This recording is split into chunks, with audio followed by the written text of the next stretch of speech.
All right, let's move on. Damien Williams, Carlos Hyde rise as the Chiefs make minimal draft day backfield moves.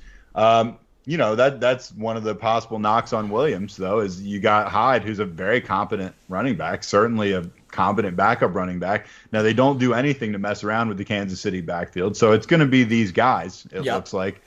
What do you think?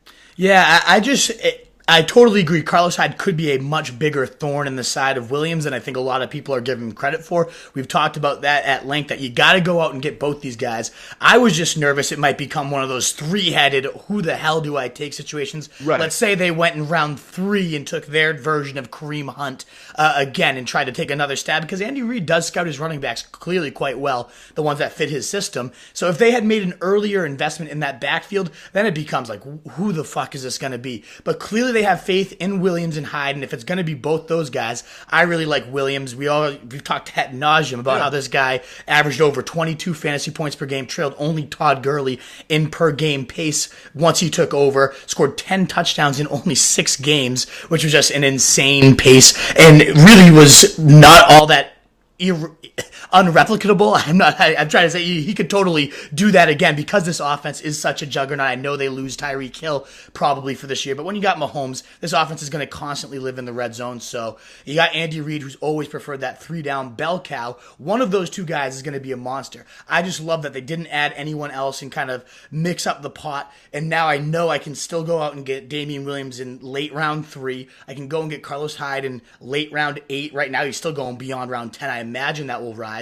Make sure I lock that backfield up, and there's not a third guy really muddying it. Sure, they added a 6th-round guy, Darwin Thompson, in round 6, but they've already labeled him as a change-of-pace guy. He's probably going to be more that DeAnthony Thomas, comes in certain specific packages and is used very sparingly.